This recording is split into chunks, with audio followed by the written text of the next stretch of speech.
पोहोचलेलं नाहीये. मात्र आज शिवजयंती कसं वाटतं छत्रपती शिवाजी महाराज शिवाजी महाराजांच्या पराक्रमी उंचीला कातर लावण्याचं काम या सोलापूरकरांनी केलं. वास्तविक त्याच्यावरती सरकारने कारवाई करायला पाहिजे. पण सरकारने क्लीन चिट न देता पुण्याच्या कमिशनरने क्लीन चिट घेऊन दिली. कुठलाही ऐतिहासिक दाखला दाखवावा ना की शिवाजी महाराजांनी लाच देऊन आग्र्यातनं बाहेर पडले. शिवाजी महाराजांच्या चाणाक्ष बुद्धीला ठेचण्याचं काम जर कोणी करत असेल तर महाराष्ट्राचा अपमान आहे.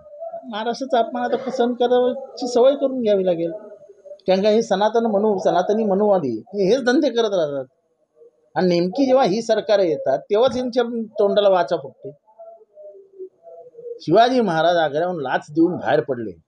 खरं तर ह्या लाच या शब्दाच्या जागी त्याच्या कमरेत लाच घालायला पाहिजे. सर, 2 मंत्र्यांना सोबत घेत सरकार नवी मराठा आरक्षण आंदोलन उभं करण्याच्या तयारीत आहे असं मनोज जरांगे पाटील.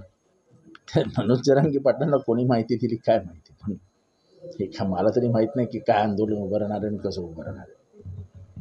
सर, मुख्य निवडणूक आयुक्तांची नियुक्ती झालेली आहे. मुख्य निवडणूक आयुक्त हे ज्ञानेश कुमार हे परत बोलका भावला म्हणून आलेला आहे.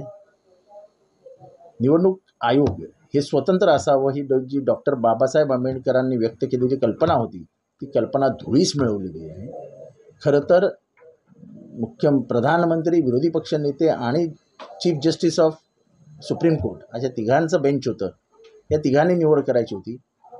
पण लोकसभेमध्ये कायदा करून त्यांनी चीफ जस्टिसला बाहेर काढून टाकलं आणि त्यांचे उपराष्ट्रपती म्हणतात चीफ जस्टिसचं काम काय असल्या आयोगांमध्ये. अहो, तो चीफ जस्टिस आहे. जे ह्या देशातल्या सर्वोच्च न्यायालयाचा सर्वोच्चपदी बसलेल्या माणसाला तुम्ही प्रश्न विचारता की तुझं काम काय. अरे ह्या निवडी मागे बुद्धी लागते. हे सगळे जे इन्स्टिट्यूशन्स आहेत त्यांना आपल्या हाताचं बाहुलं बनवण्याचं काम हे सरकार करत आहे आणि हे लोकशाहीला अतिशय घातक आणि दुर्दैवी आहे.